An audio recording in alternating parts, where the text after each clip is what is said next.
London was asleep when a tiny kitchen fire began, unaware that by morning, entire neighborhoods would be disappearing. At first, the flames seemed ordinary, dangerous perhaps, but nothing resembling the catastrophe silently gathering beyond those walls. Outside, London continued breathing normally, while sparks climbed rooftops and wind carried heat toward the crowded surrounding streets. The city was built like a tinderbox, packed tightly together, with timber houses leaning dangerously close above lanes. Then the wind strengthened, pushing flames outward, turning one burning building into several before anyone understood what happened. Smoke thickened above rooftops, and frightened residents finally noticed something terrifying. The fire was moving faster than people. Buckets appeared in hurried hands, forming human chains, but against a wall of flames, their efforts seemed small. Men fought the fire from rooftops, while families below gathered children, valuables, documents, and whatever possessions they carried. Yet every escape route seemed narrower, as smoke rolled through struts and glowing embers landed impossibly far away. Londoners began running toward the river, believing the Thames might become their safest path away from spreading destruction.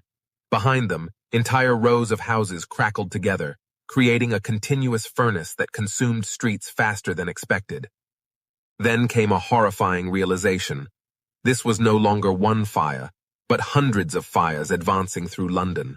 Church bells rang warnings across London, but their sound disappeared beneath shouting crowds, roaring flames, and desperate prayers.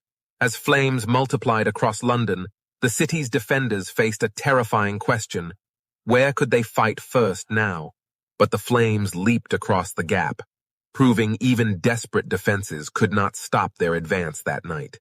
As wind drove flames across rooftops, every firefighting effort became a race Londoners were rapidly losing each minute.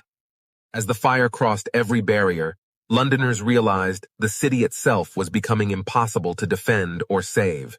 Across London, the fire no longer looked conquerable. It looked like something the city itself could only escape. At the Thames, desperate crowds discovered another danger.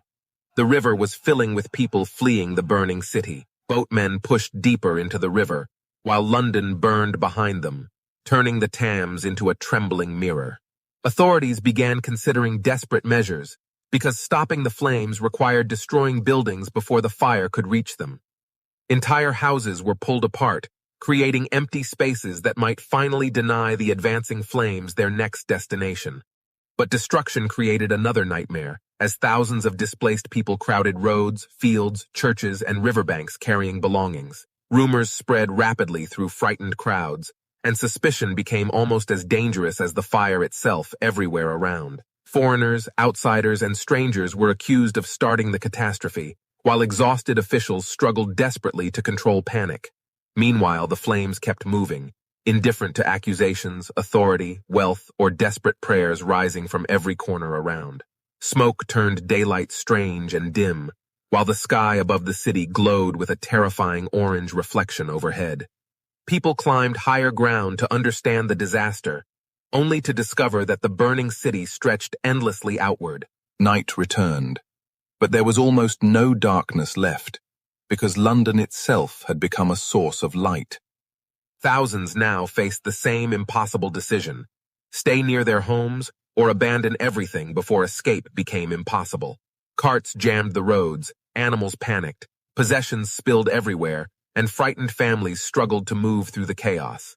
Some carried money and jewelry, others carried food, documents, clothing, or nothing more than their hands could hold. Behind them, churches and houses disappeared into smoke, leaving familiar landmarks transformed into silhouettes against the burning horizon. Then came the moment London feared most. The fire threatened the heart of the city's commercial district ahead. Warehouses packed with combustible goods offered the flames an enormous supply of fuel, threatening to intensify the disaster. Barrels, timber, rope, oil, and stored materials turned the waterfront into one of the most dangerous places imaginable. Yet the same destruction created an unexpected possibility, because empty ground began interrupting the fire's relentless path. Fire breaks widened, buildings were demolished, and exhausted crews continued fighting wherever flames threatened to advance relentlessly. Gradually, the wind became less favorable to the fire, and the destruction finally began losing some terrifying momentum. But London was not saved yet. Countless buildings smoldered, and sparks could restart the catastrophe at any moment again. People returned cautiously toward ruined neighborhoods, searching through smoke for relatives, possessions, and recognizable pieces of their lives. Many found blackened foundations where houses had stood for generations, surrounded by streets buried beneath ash and debris. The scale was almost impossible to comprehend. Vast sections of London had burned, displacing people and transforming neighborhoods. Yet amid the devastation, another story was beginning, one that would reshape the city for centuries to come.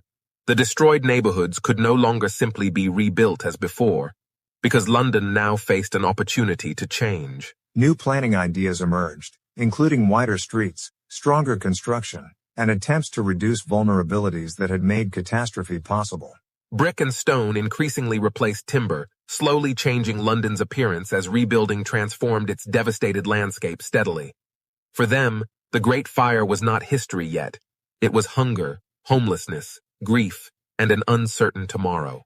Meanwhile, Londoners began rebuilding businesses, homes, churches, and communities from foundations hidden beneath the destruction and ash again. The city that emerged would look different. Yet beneath those walls remained memories of streets that vanished afterward.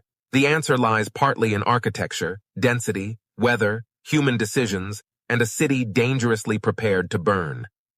Yet nobody watching that fire could imagine how far it would travel. One night became a disaster remembered for centuries, because London discovered how quickly a world could disappear forever. The flames eventually died, leaving smoke, ruins, and thousands of displaced lives scattered across the transformed city behind.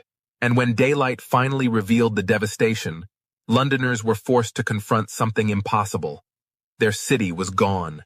Yet from those ruins, another London would rise, stronger in ways, scarred in others, and forever shaped by fire. Today, traces remind us that history can turn suddenly, beginning with something so small that nobody recognizes the danger.